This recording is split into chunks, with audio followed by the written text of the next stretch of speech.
pues ahí está. Pero bueno, pues ahí lo seguimos discutiendo. Compañeros y compañeros, tenemos ya la perspectiva de ir cerrando. Cuidado, cuidado. Estamos cerrando ya nuestro curso de imperialismo. Es como pudieron observar, para esta sesión está supuesta la lectura de los capítulos que les envié de Vladimir Ilich Lenin, ¿no? Son los últimos capítulos de su gran y magna obra, Imperialismo, fase superior del capitalismo, ¿no? Entonces, estos capítulos tienen por objetivo, como pudieron observar, ahí está ya el resumen de todo esto que hemos venido discutiendo, es decir, cuál es la relación entre imperialismo, el concepto de imperialismo, con respecto al monopolio. ¿Cuál es el monopolio principal que está aquí en juego? Monopolio principal.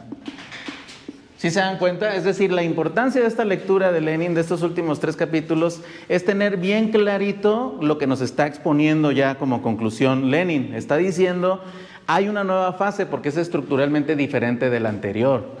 Y se distingue porque los capitales han crecido tanto que empiezan a tener una potencia de control mundial. Pero que esa potencia de control mundial se vive a través de lo financiero. Es decir, es el capital financiero el que se va a poner como controlador principal, ¿no? Entonces, este monopolio principal, siendo el capitalismo financiero el dominante, esto nos recuerda nuestra tríada, ¿se acuerdan de nuestra tríada del capital social global, no? Capital productivo, capital mercantil y capital dinerario, ¿no? O sea, es las 3 fases constitutivas del sistema capitalista, ¿no? Entonces, nos está diciendo Lenin que el imperialismo está iniciando ya en el siglo XX y el dominante del sistema ya no es el capital productivo, sino es el capital financiero, o mejor dicho, todos los capitales en última instancia siendo dominados por el capital financiero. ¿Sí se entiende esto en particular? Cuando llegamos ahí y nos está expresando además Lenin de forma contundente, pues ¿qué se están desarrollando? Se están desarrollando unas sociedades anónimas, ¿no? Unos grandes conglomerados de empresas, es decir, de repente es ya un grupito de 10, 13 personas que pueden controlar un 40% del capital social global. ¿Sí se entiende esto? Es decir, esto ya es concentración de a de veras, ¿no? O sea, esto está claro, ¿no? Eso es lo que nos está diciendo el compañero Lenin. Pero antes de seguir, nada más recordar algo muy importante aquí para este concepto de monopolio principal. Insisto, Lenin nos está diciendo el imperialismo es una nueva fase, cualitativamente diferente de la anterior, y no solamente es una nueva, sino que es la última, es decir, es donde vamos a ver expresado ya todo lo que está, toda la contradicción que está en potencia desde el inicio del sistema capitalista, ¿sí me explico? Es decir, sus tendencias de desarrollo ya llegan, ¡pum!, al máximo, ya está plenamente desarrollado, ya no puede.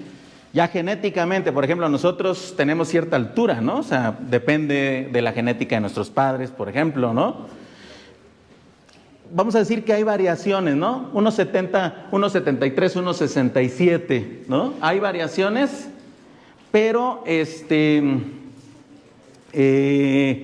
variaciones ahí, pero no te puedes ir a 2,5 metros, ¿sí me explico? O sea, tiene una tendencia de evolución. Nos regresamos a este planteamiento de lo que nos está diciendo Lenin, recapitulando, ¿no? Estamos hablando de que Lenin nos está diciendo realmente lo que pasó en el siglo XX es que inició una nueva fase del sistema capitalista.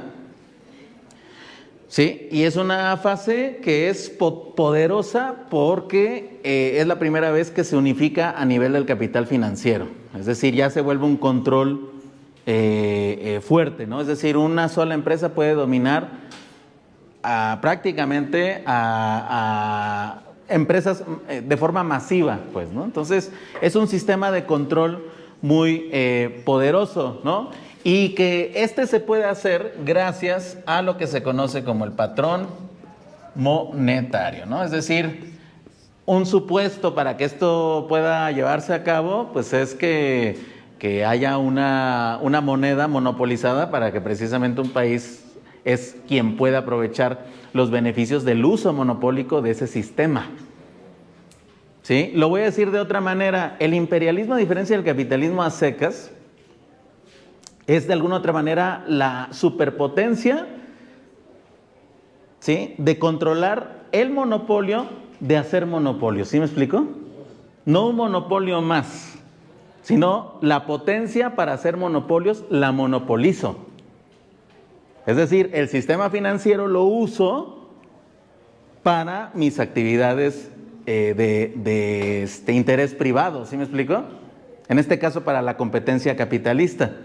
Entonces, no es un detalle menor, insisto, no es simplemente cualquier otro monopolio o controlar algunos poquitos por ahí o por allá, sino se trata de controlar el monopolio de hacer monopolios. Ese es en esencia lo que nos está diciendo Lenin, ¿no? Coincidirán conmigo los que leyeron. Levanten la mano los que leyeron. Perfecto, muy bien, muchísimas gracias. Y bueno, Lenin nos está diciendo esto. Hemos dicho aquí en nuestra triada del capital social global que nos está informando que desde entonces el capital dinerario es el que domina sobre el productivo y sobre el comercial. ¿Sí? Entonces ahí ya estamos claros, ¿no? Podemos establecer una nueva triada para esta tarde, ¿no? Que es el planteamiento. Tengo esta propuesta de una nueva triada.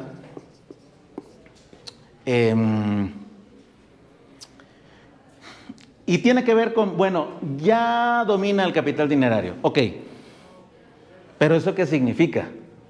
O sea, ¿cuál va a ser ahora el ciclo de dominio? ¿Sí me explico? Porque uno puede pensar que nada más se trata de darle reversa, ¿no?, al productivo industrial otra vez. Pero no se pueden dar reversas en lo evolutivo. Hay una flecha del tiempo que nos cruza a todos, ¿no? O sea, no podemos simplemente decir, pues mañana vuelvo a ser adolescente, ¿no? No, ya hay un reloj biológico que la voluntad no basta la voluntad para que la realidad se comporte como tú quieres. Ya hay un comportamiento, ya hay un metabolismo, entonces no se puede ir para atrás. Por lo tanto, lo que tenemos que identificar es cómo vamos a darle la vuelta para llegar a un nuevo momento. Es decir, las triadas, recordarles que suponen un movimiento permanente, pero de forma helicoidal. ¿Sí? Es decir, cuando va a rotar otra vez, no rota hacia atrás, rota y le da una cualidad en un nuevo nivel. Ese es el apunte metodológico. ¿Sí se entiende esto que estamos diciendo, no? Es decir, hemos llegado a este dominio y por lo tanto, pues lo primero que nos está reportando Lenin es que el triada del imperialismo, así se llama, esta nueva, que sería como nuestra conclusión, ¿no? Casi el amarre ya, pues para que ustedes ya tengan claro qué es imperialismo, qué es monopolio en este sentido. Y la macroeconomía que decíamos, ¿no? Que ahorita con eso vamos a terminar, porque cuando hablamos de planeación ya estamos hablando de política económica, entonces ya nos exige lo que nos preguntamos, ¿no? Ya el qué hacer. O sea, ya nos dimos cuenta de que hay una relación de dominio, perfecto. ¿Es absoluta? No hay nada absoluto en la historia. Entonces, por lo tanto, tiene una salida. ¿Sí? Nuestra operatividad como ciencia, por lo tanto, no es nada más dar cuenta del fenómeno, sino ofrecer concretamente capacidades para alterarlo.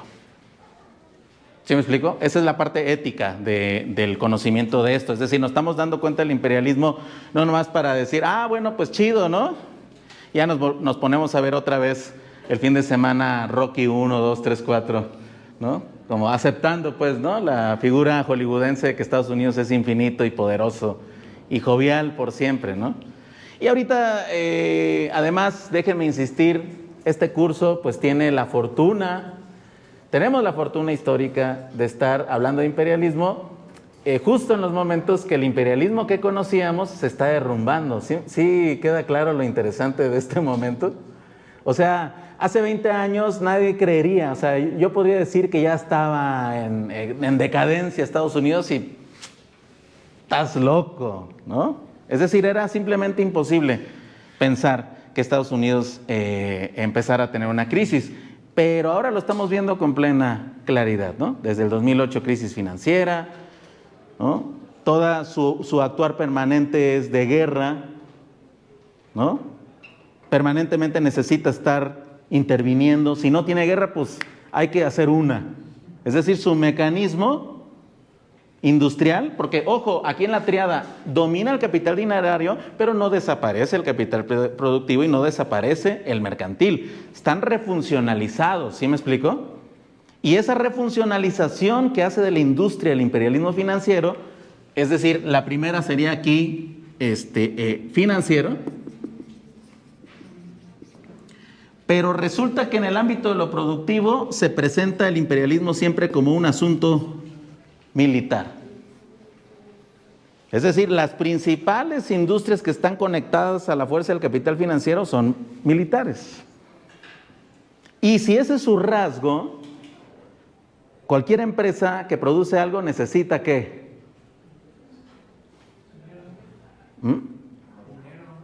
¿Y cómo consigues ese dinero?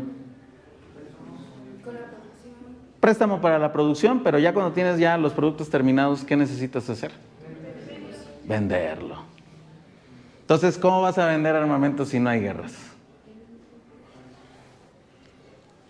Por ejemplo, ¿no? Una gran pregunta. Entonces, pero ojo, aquí para nuestra triada estamos entendiendo lo siguiente. ¿Cómo es? No solamente, ya sabemos que es la fase última del capitalismo.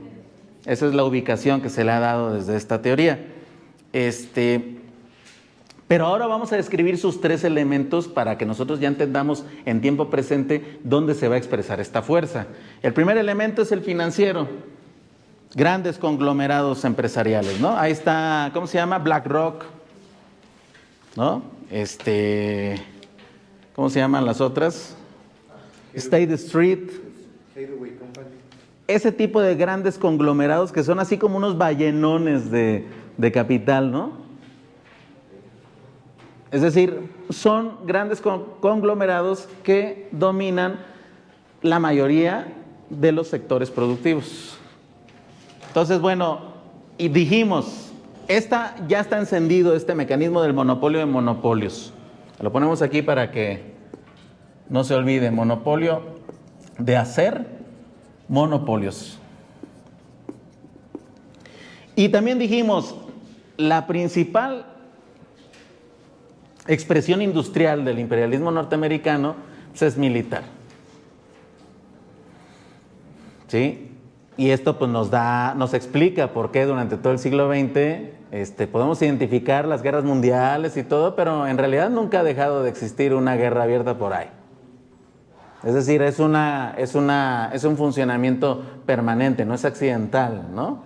Es decir, de forma permanente el proceso de valorización o de consecución de las ganancias cruza en esta versión, ojo, no de forma natural, en esta versión a través de la industria militar. Entonces, para analizar los poderes geopolíticos, pues tenemos que conocer muy bien cuáles son esas empresas militares, ¿no? De armamento, ¿no? Está Lockheed Martin, por ejemplo, ¿no? Que pueden buscar, hay un top 5 de grandes empresas de fuerza, de armas, pues, ¿no?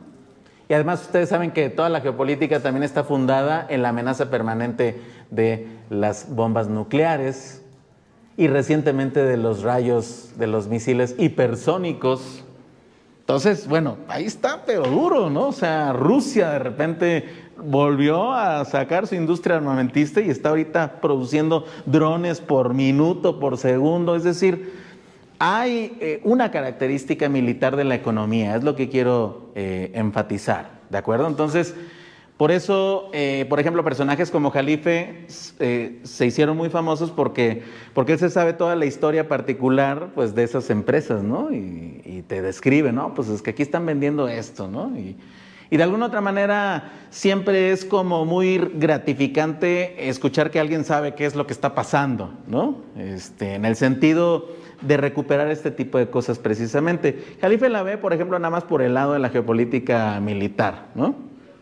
No la ve en su estructuración, por ejemplo, leninista en este caso, ¿no? De que es una evolución hacia otro modo de producción. Eso ya ya queda en otra dimensión. Pero simplemente estoy utilizando este ejemplo para que ustedes vean que hay expresiones vivas de esto que estamos diciendo. ¿Sí me explico? O sea, Irak, ¿no? Es más, pueden buscar, hay una lista, ¿no?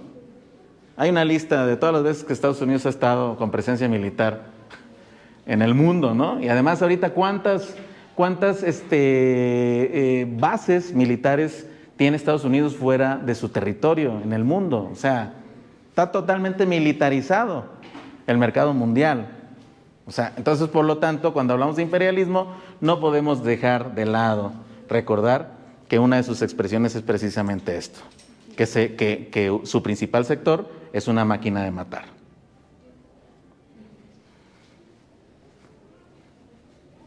Estuvo fuerte ese cierre así, ¿no? Lo voy a editar ese. No. Y así en la grabación salgo hablando como neoclásico, ¿no? Bueno, Estados Unidos es competitivo, definitivamente en muchos de los sectores. Y pues seguramente, ¿no?, encontrará algunos aspavientos en el nivel financiero, pero pensamos que se puede recuperar una tendencia de mediano a largo plazo. O sea, nada, ¿no? O sea, ¿qué dijo? Pues que ojalá le vaya bien, ¿no? Aquí lo estamos viendo como una característica de su estructura orgánica. O sea, no es que un día amaneció y voy a hacerme militar. No, o sea, así se hizo, pues, ¿no? Es objetivamente cómo se consiguió ese poder. ¿Y cuál es el tercer elemento, compañeros y compañeras, que propongo para esta tarde? Pues ya lo que nos está tocando a nosotros, que también lo estamos viviendo en tiempo real, interesantísimo. Por eso este curso va a ser histórico. Gracias a todos y todos por haber hecho posible esto, a pesar de la hora, ¿no? Porque sí es una hora intensa. Pero estaba escuchando precisamente un evento ahorita en el camino, que sucede, o sea, lo escuché por YouTube en vivo, en la Facultad de Economía, allá en CEU, y estaban hablando precisamente pues de cómo están dominando las grandes empresas como Amazon, Google, ¿cómo se llaman? Las 5 grandes, algo así le han puesto, ¿no? Alphabet, es decir, las mega empresas de tecnología son las que están decidiendo la nueva forma posible de lo que está ocurriendo ahorita económicamente. Es decir, se están abalanzando al control y explotación de las nuevas tecnologías, del nuevo tipo de tecnología. O sea, lo que tenemos que recordar es que la tecnología tiene ciclos de evolución más rápidos que los sociales, ¿sí? Entonces, llega un momento en el cual ya hay tantos desarrollos tecnológicos que ya exigen o ya posibilitan otra forma de sociedad. Y eso es lo que Lenin nos está diciendo en estos capítulos. Está diciendo, bueno, pues quitando todo el merequetengue, lo que está sucediendo en realidad es que los capitales, su acción se reduce a tratar de evitar que las fuerzas de socialización de la misma operatividad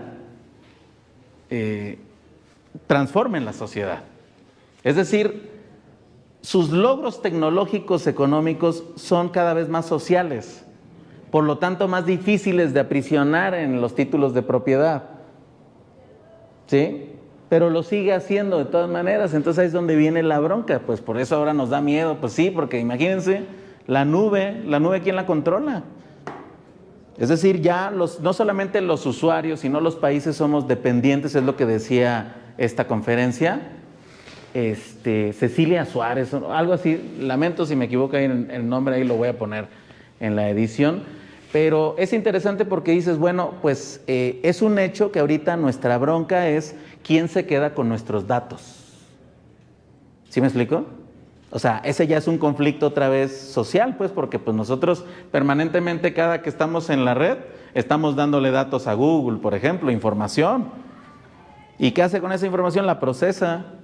¿Y qué hace cuando la procesa? Pues saca ganancias de eso. Entonces, básicamente es lo mismito que la producción de mercancía. Nada más que nosotros ahora ya trabajamos gratis, así, ni nos damos cuenta. ¡Pum! Estamos sacando nomás los datos. Nos están extrayendo los datos de forma permanente en esa forma monopólica, ¿no? Es como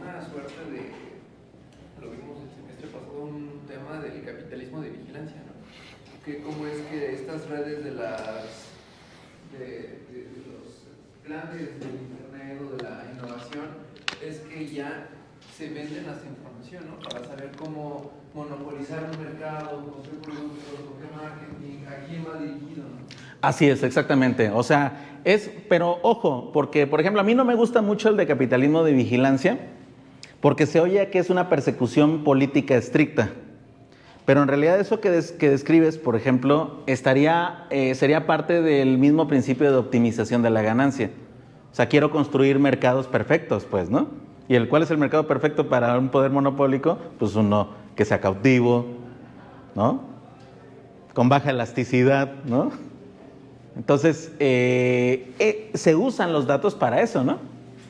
Justo decían en la conferencia, ¿no? De que la inteligencia artificial, por ejemplo, a la hora que tú haces una compra en Amazon, la inteligencia artificial se hizo para ver qué otra cosa pudieras necesitar y que la veas, ¿no? O esto de que estás hablando, no sé si ya les pasó, que están hablando en su casa de que, ya deberíamos de cambiar el refrigerador, ¿no? Y ya como a los 5 minutos ven su celular y, Mave, ¿no? O sea, ya te sale el comercial, pues, ¿no? Adecuado a tu demanda. Fíjense, el sueño dorado del monopolio es que precisamente, es un sueño dorado, es que la oferta y la demanda peguen sin ningún tipo de fricción, ¿no? Y para eso usan esa nueva tecnología. Pero ojo, ese es un uso de esa tecnología. No quiere decir que esa tecnología no sirva para un montón de otras cosas, pues, ¿no? Que muchas de ellas son precisamente, pues también es lo que hay que empezar a ver, ¿no? El otro lado de este control tecnológico, el otro lado es de que realmente posibilita nuevas cosas.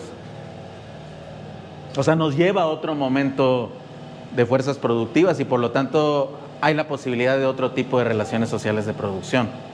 Es decir, te sigue empujando en la reestructuración social. Pues, como igual podría ser, o sea, yo siento que una nueva formación de las formas sociales de producción podría ser un ejemplo Uber, ¿no?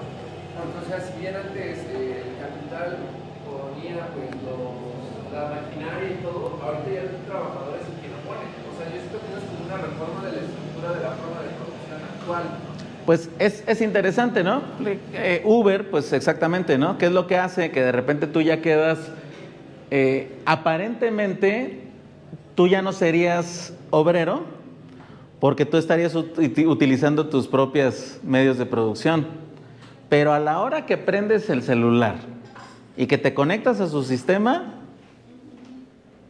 ya, otra vez estás como en la fábrica originariamente. Nada más que con esa modificación. Pero ahora, aprovecho esto que estás diciendo para enunciar otro elemento de lo que Lenin está diciendo en estos 3 cursos. Antes de que se me olvide nada más, ¿no? Íbamos financiero, militar y tecnológico. O lo que se conoce ahorita como capitalismo de nube, ¿no? Que el semestre pasado, ¿se acuerdan que hablamos de tecnofeudalismo? Tecnofeudalismo. Hicimos hasta una canción por ahí, ¿no? Debe estar grabada en algún lugar. Pero estas serían las 3 características, ¿sí? Es decir, son sus tres bases, ¿no?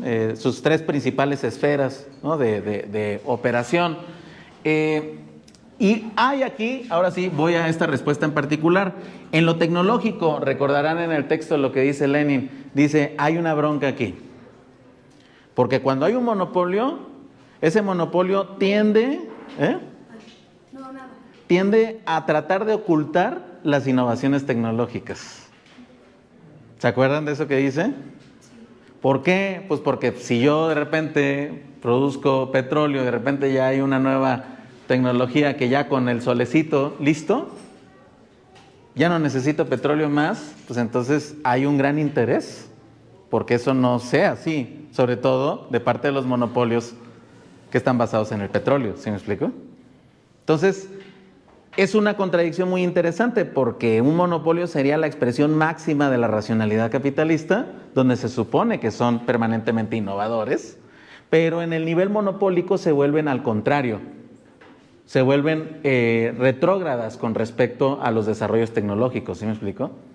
La perspectiva es que en esta esfera tecnológica no es que el imperialismo sea el más avanzado, no. Reduce la tecnología en la medida que le ayude a su proceso militar financiero. Ahí es cuando dice que tratan de comprar las patentes como para ocultarlo, ¿no? Es correcto. Sí, si hay un nuevo, algo que me afecta, te lo compro y bien, ¿no? Y pues lo oculto para que no salga al mercado.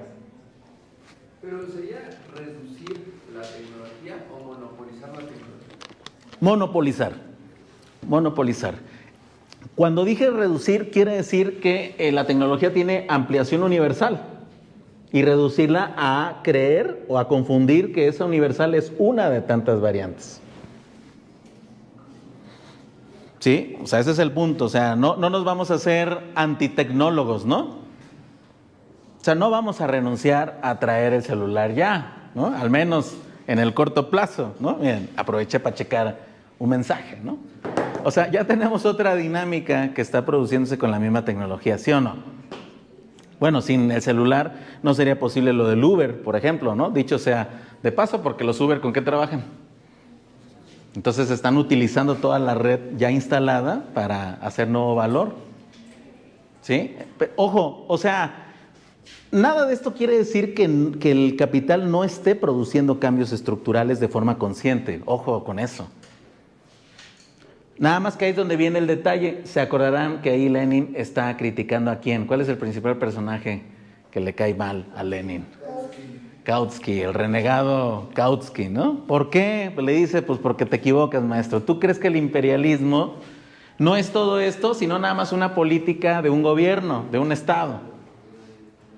Es como, una vez en un noticiero, recuerdo, hace ya muchos años, estaba yo en primaria, estaba escuchando las noticias que mi mamá ponía, y luego por ahí un reportaje en donde, no recuerdo exactamente cómo, pero planteaban la idea de que la corrupción no era mala. Lo malo es el gobierno. Es como que la misma idea de Kautsky, ¿no? El gobierno no es malo, lo malo es aparte, no nada que ver. Exacto. Las empresas no son malas, puede haber capitalismo, imperialismo, monopolios sanos. Exactamente, sí, es no establecer la conexión orgánica, pues, ¿no? O sea, es como decir que Jack el descuartizador, no, pues es que es buena onda, ¿no? No te preocupes, o sea, no necesariamente te va a descuartizar. Dices, uy, es que no sé, o sea, ustedes le harían caso a alguien que les dijera eso, sabiendo que es Jack el descuartizador. Entonces acá igual, ¿no? Lenin está diciendo, es que no, o sea, toda la expresión completa viene de esta estructura. O sea, no puedes separar lo que hemos insistido en este curso. No puedes separar lo político de la estructura económica. Para nada. Si lo haces, ya caíste en la trampa. O sea, ¿cuál? Del reformismo, como lo dice Lenin, o como lo dice Marx, ¿no? Vulgar, en el sentido de que no estás reportando nada de la realidad. ¿Sí? Un profesor, un investigador que no reporta lo que realmente está pasando y nomás está yéndose por partecitas, pues está faltando éticamente a su compromiso social, ¿no? Por decir lo menos, pues, ¿no? Entonces, por eso con Kautsky es un muy buen ejemplo, ¿no? Ay, sí, quitando, o sea, eso fue el ejemplo que él pone político. Entre los mismos capitalistas, entre los mismos monopolios, Kautsky dice que no, pueden no pelearse, pueden llegar al ultraimperialismo, me parece. Exacto. Esa es otra idea interesante, lo del ultraimperialismo. Qué bueno que lo recuperas, porque esa fue otra ficción. Creer que iban a llegar a un momento en el cual ya son tan una unidad que entonces ya iba a haber paz. Ajá.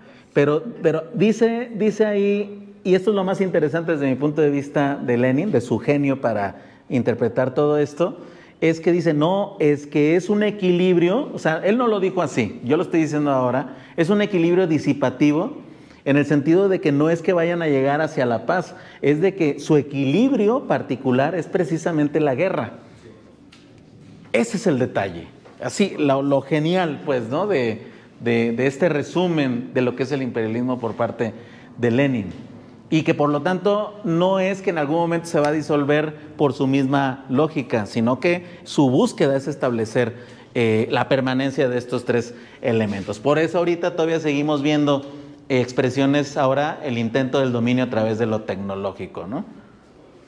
Es por eso que ahí menciona como una parte de guerra cuando se habla de que exista como todo un imperialismo, porque buscan como adquirir todas esas propiedades que si bien a lo mejor ya no les van a beneficiar tanto, porque pues ya son como algo extra, pero sí afectan al otro grupo imperialista, por así decirlo.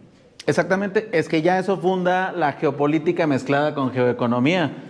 Pues va a haber grupos de países que pueden controlar fuentes, materias primas, ¿no? Va a haber grupos que puedan controlar cruces. Y va a haber mercados que de repente tengas que matarlos a propósito. Y tengas que hacer emerger otros mercados, ¿sí me explico? Por eso esto del monopolio de monopolios es de alguna otra manera un instrumento, una fuerza productiva, productora de mercados. Suena como que la guerra los mantiene vivos, ¿no? Pero más que la guerra, el caos es lo que los mantiene vivos, porque se va a caer ese caos para volver a iniciar. Exacto. Por ejemplo, creo que se puede enlazar un poquito con la idea de ahora sí que es un tanto más polémico, pero las Torres Gemelas. Muchos ponen que fue una situación con la que Estados Unidos intentó reiniciarse. Así es. Por un pequeño periodo para poder continuar y extenderse más tiempo. Así es. Es la misma idea, ¿no? La guerra para mantenerse vivo. Así es, exactamente. Ahí es donde está el equilibrio real. Ese sería el equilibrio del imperialismo. Si tú como economista no tienes esta visión, entonces sí te crees totalmente de que por ahí un día va a aparecer un mercado perfectamente regulado y en equilibrio.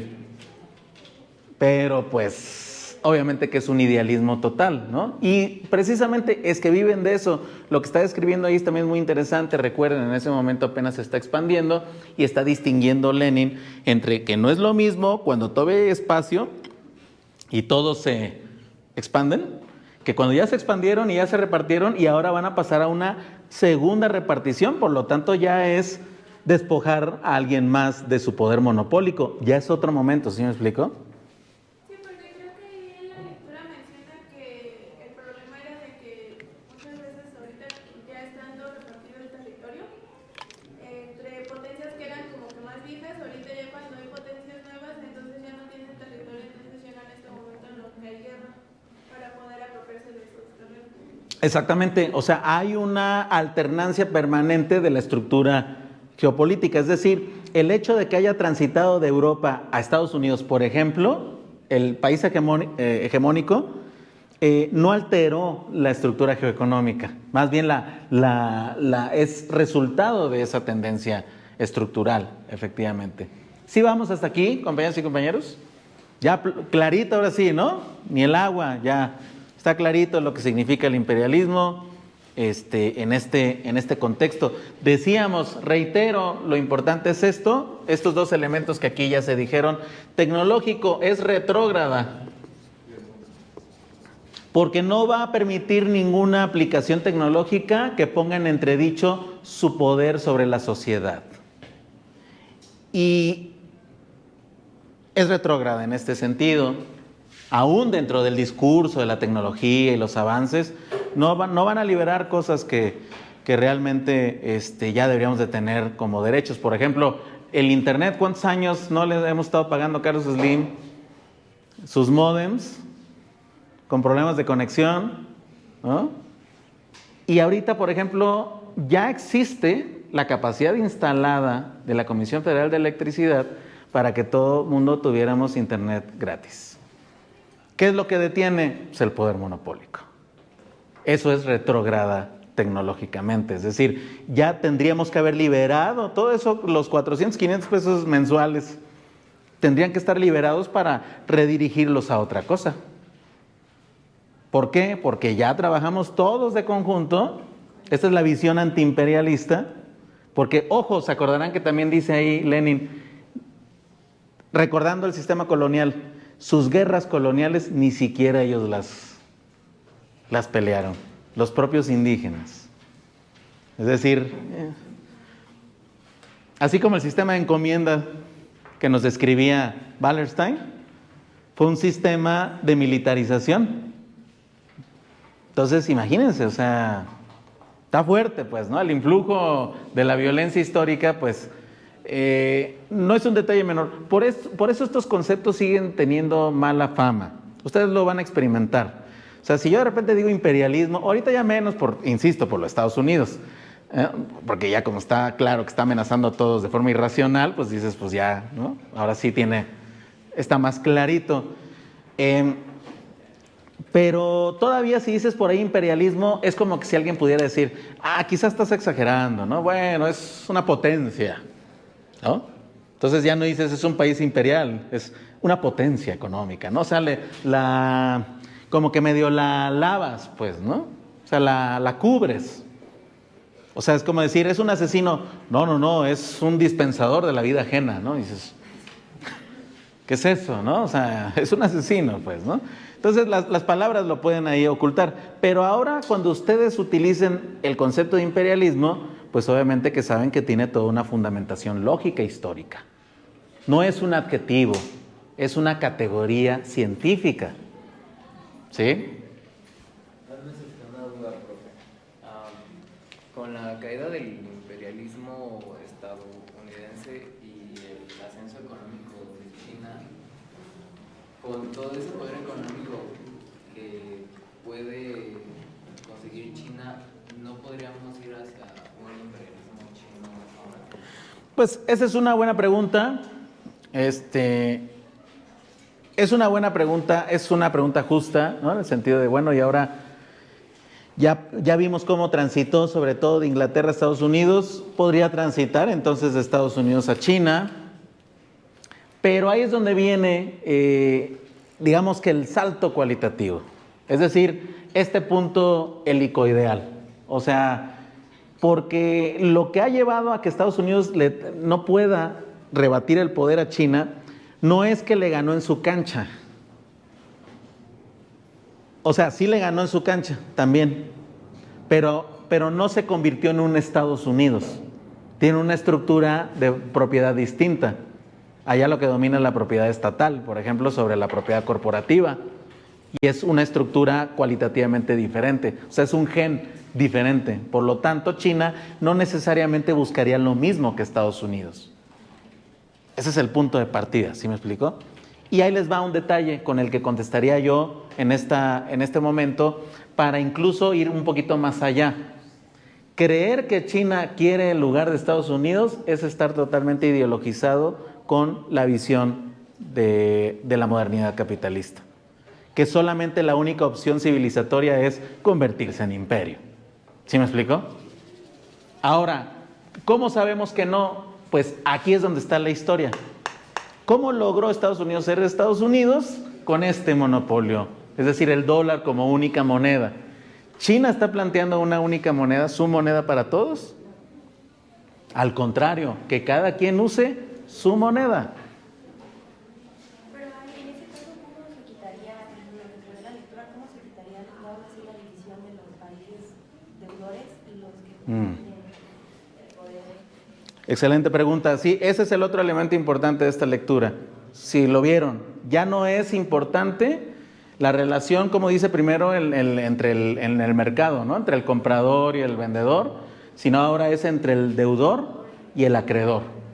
Este es el detalle, compañeros y compañeros. Aquí es donde está el punto, ahora sí, donde estamos todos juntos en el límite, pues, ¿no? O sea, de caerse al precipicio del entendimiento, porque precisamente lo que más hemos normalizado es todos los países parejos y todas sus comunidades hemos normalizado que es correcto y justo estar pagando intereses al capital financiero. Porque también eso es algo que como que tiene lastrados a muchos países, ¿no? Que le deben Claro. a países del primer mundo y no pueden utilizar esos recursos para mejorar. Exactamente, el mejor caso, Haití. Ustedes saben que Haití fue la primera revolución de acá, ¿no? En contra de los franceses, del imperialismo francés, y ganaron esa revolución, pero les cargaron una deuda impagable que todavía hoy los tiene sumidos en la pobreza. Y eso es por el hecho de que la mayoría de los países están endeudados en moneda extranjera. Además, Pero es una deuda impagable. exacto, porque pues ya te vuelves total y absolutamente dependiente de tu sistema monetario. México se puede, a pesar de que el PIB que produzca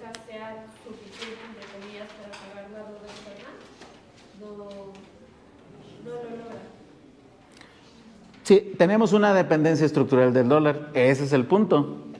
Ujú. Y tenemos la deuda, la carga de la deuda.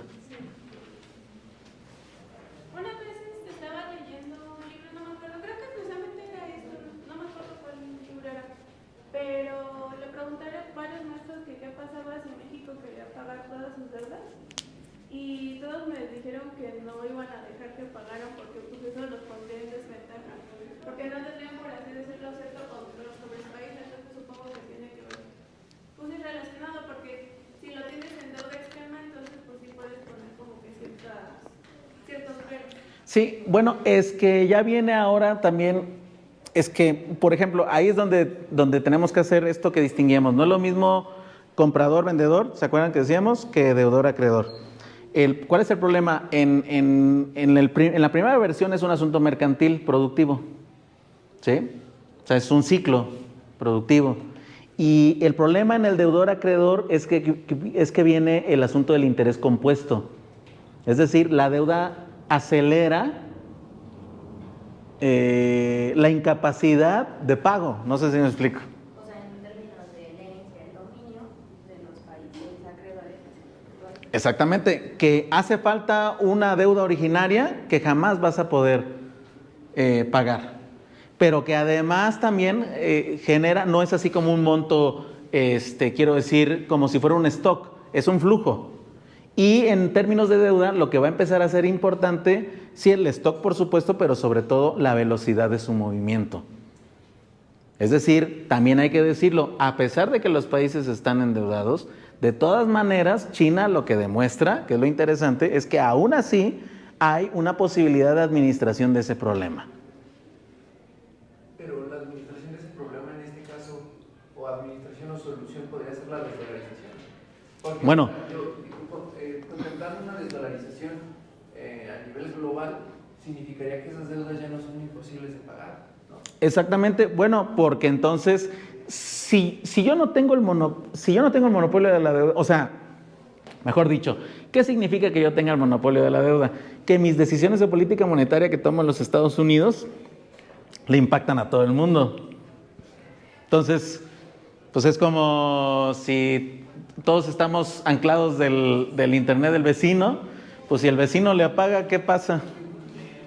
Pues, y nosotros no podemos planear, ¿no? Imagínense, no, tengo que conectarme a un Zoom, pero depender del vecino, pues no garantizas que te vayas a conectar a la sesión, ¿sí me explico? Entonces es un asunto de dependencias precisamente. Si habilitas muchas monedas, entonces se habilitan muchos sistemas de crédito al mismo tiempo. Y por ejemplo puede ser que sea del interés de un país en particular un elemento infraestructural de este lado. Porque, ojo, acuérdense ¿se acuerdan de la tríada geoestratégica? Geopolítica, geoeconomía y geografía. Es decir, la economía que hacemos tiene que ver con su posición en su localización y su entorno biológico. No es lo mismo producir a un lado de un río, en una cuenca, donde vas a tener todas las condiciones. Por ejemplo, lo que está pasando en Michoacán. ¿Sí han visto el problema que está ahorita en Michoacán? Déjenme hacer esa breve paréntesis. ¿Cuál es la narrativa? ¿Qué pasó en Michoacán?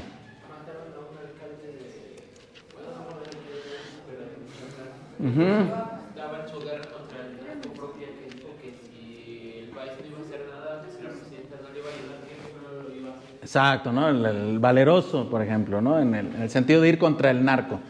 Pero, ojo, aquí, ¿se acuerdan también de la tríada de maquinaria estatal, horizonte de sentido y correlación de fuerzas?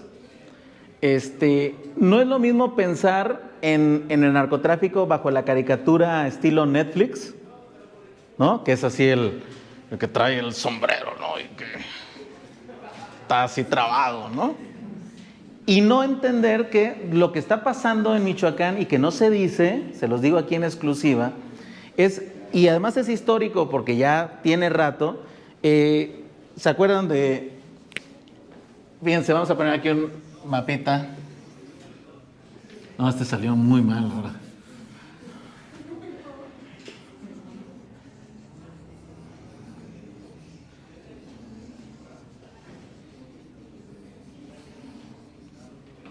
Sí queda claro que es la República Mexicana, ¿cierto? Bueno, pues ustedes saben que aquí en esta área está más de 2,000 metros de altura sobre el nivel del mar, ¿no? Entonces, aquí en el centro nace un río, el río Balsas.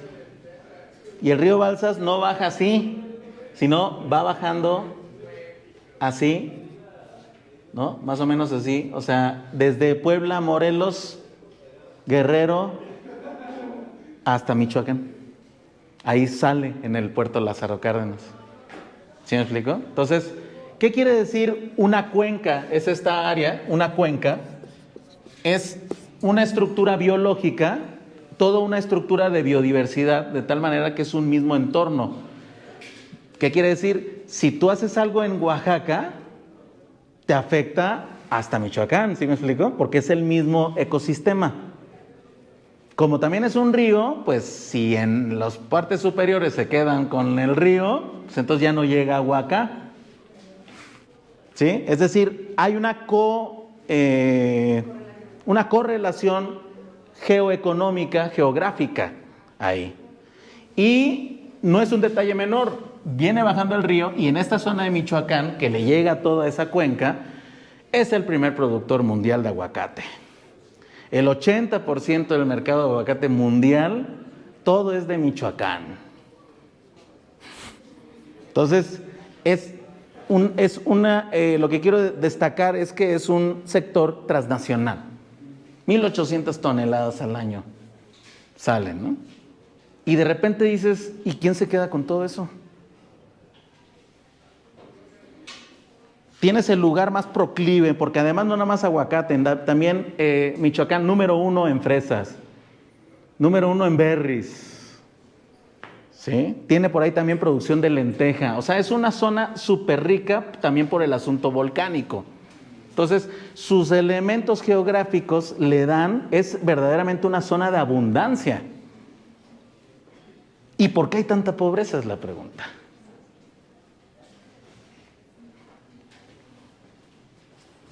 Compañeros, justo lo que estamos hablando. Porque es explotado por terceros con intereses privados fuera de Michoacán. Bueno, ya hay una organización, un nuevo monopolio criminal que toma control de un sector productivo.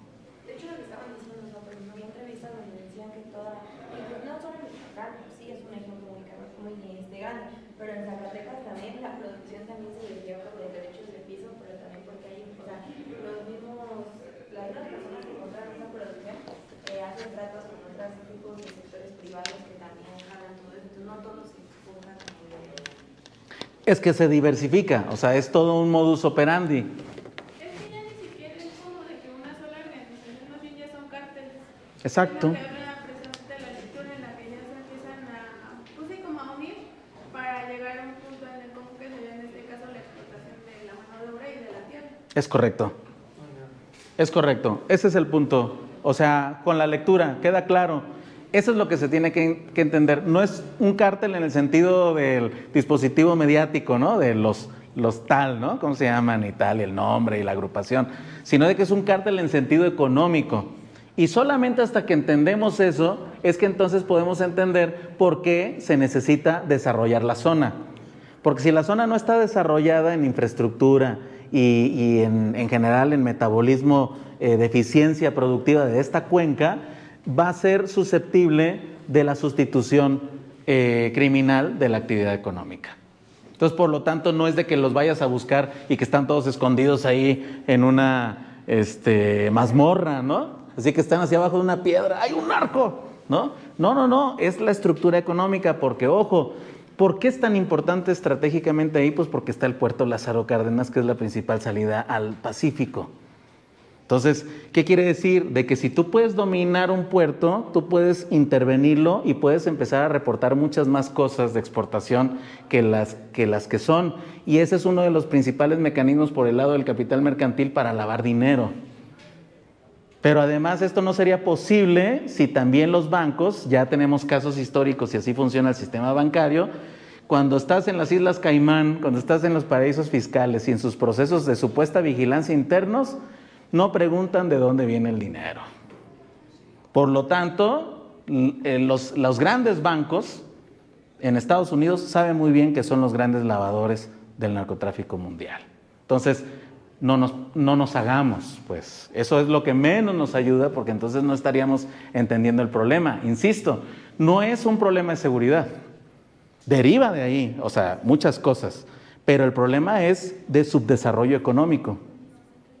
Y por eso esta cuenca del Balsas, incluso, ¿saben quién es el primero que se dio cuenta y que aventó un plan para recuperar, pues sobre todo zonas muy pobres en Puebla, Guerrero, Oaxaca, Michoacán?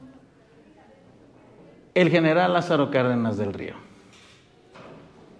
Lo impulsó primero en su presidencia y siendo expresidente en los 60s, fue director del comité de la cuenca del río Balsas, que es un comité que precisamente tiene que intervenir para levantar económicamente a toda una región. Es una labor, ya es una tarea de la planificación económica, ¿sí me explico? Por lo tanto, por eso la respuesta no puede limitarse solamente al elemento de seguridad. Tiene que ser aceleradamente un proceso de recuperación de la soberanía económica, de un proceso importante que está relacionado con la hidrología del país. Entonces, pudiera decirse que esta idea que se vende de cártel, que principalmente lo asociamos con algo delictivo, es también, o sea, simplemente la idea de esa palabra puede cumplir como un factor clave para el no intentar meterse por ahí, porque también, ya viéndolo desde este sentido, es algo más económico, pero creo que se ha vendido no solo a México, sino al mundo entero, como el peligro, ¿no?, de meterte con esa gente. Bartolomé de las Casas y Ginés de Sepúlveda, el otro. Siempre va a ser la reducción del otro a lo malo. Y en este caso, por ejemplo, un cártel delictivo es indeseable por la gente, pero su comportamiento es idéntico que el de una empresa que tiene su RFC, su CEO, ¿no?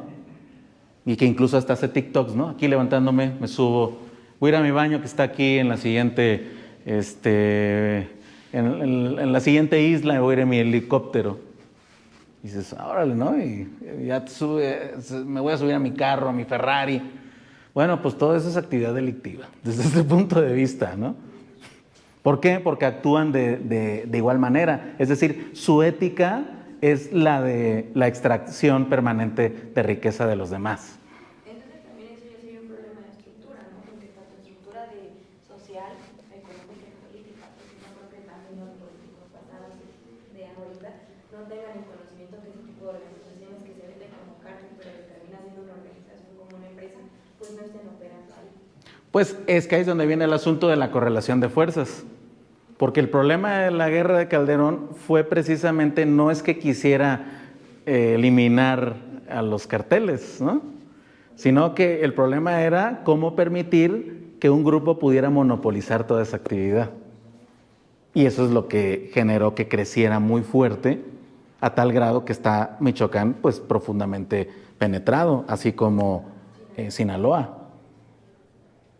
Pero entonces dices, bueno, es que como está ese nivel, insisto, por eso tienes que proyectar tu resolución no va a ser así a sombrerazos, pues, ¿no? De que no sé qué, o sea, eso ya es delicado, pues, porque entonces nos estaría contando una cuarta parte del problema. O sea, nos está tratando de vender una caricatura del problema, si no sabemos bien qué significa el cobro de piso, ¿no? Y todo, además, y la captura de un puerto internacional, ¿sí? Y además, insisto, que esto, pues apenas haciendo la investigación de todo esto, ¿sabían de lo de la cuenca del río Balsas? No. Y actualmente, de hecho, está el programa general Lázaro Cárdenas del Río, que es la recuperación de ese comité. ¿Pero lo hemos escuchado? No. Ahí le falta al gobierno insistir en este tipo de profundidades. ¿Sí? ¿Por qué? Porque Michoacán ahora puede va a ser un gran ejemplo de recuperación del campo mexicano post-Telecán. Y saben que el próximo año vamos a la discusión otra vez del tratado. Entonces tenemos que tener bien clarito qué necesitamos para ya poder sortear ese problema. ¿Por qué? Pues porque a la hora que ya las economías vuelven a tener la estructura pública, es decir, de velada, no la economía oscura y criminal y todo eso, ya de velada, pues entonces podemos tener mejores decisiones para la política económica. Porque, por ejemplo, imagínense, o sea, un sector de exportación, esa riqueza no se está reportando en el PIB. ¿Sí me explicó? Es decir, si de repente hacemos aparecer esos monopolios ocultos, puede ser a lo mejor que México ahorita estuviera ya creciendo al 3-4%. El mercado ilegal de hierro, ahí mismo también en Michoacán, por ejemplo, ¿no? No sé si saben que ahí en Michoacán mismo está en el puerto de Lázaro Cárdenas una de las principales acereras del mundo, y que ArcelorMittal, pero que era Sicarza, es decir, era una acerera nacional que las privatizó Salinas. Entonces, todo empieza a cuadrar. ¿Sí me explico? ¿Por qué ahí? Pues porque ahí hay una potencialidad económica que fue entregada por el PAN a ese dominio. La tenemos que recuperar. Y a la hora que recuperas, entonces empiezas a pacificar el país, y un país pacificado va a permitir la evolución de otro tipo de interconexiones sectoriales, ya interregionales. Esta es una, pero hay otro sector acá, ¿no? Acá de este lado otro conectado con Estados Unidos. Es decir, otra de la visión de la planificación, que es en lo que termina el texto de Lenin, está diciendo, bueno, pues entonces, ¿a dónde vamos? Porque no nomás dice que la última fase del capitalismo y ya, te está diciendo en qué se está convirtiendo el imperialismo. El asunto de todo esto es que el que se haya ya configurado el sistema financiero internacional bajo esta estructura de fuerza ya e hiperconcentrado, quiere decir que está listo para ser liberado. Es decir, que está listo para convertirse en una fuerza productiva de un modo de producción cooperativo, social.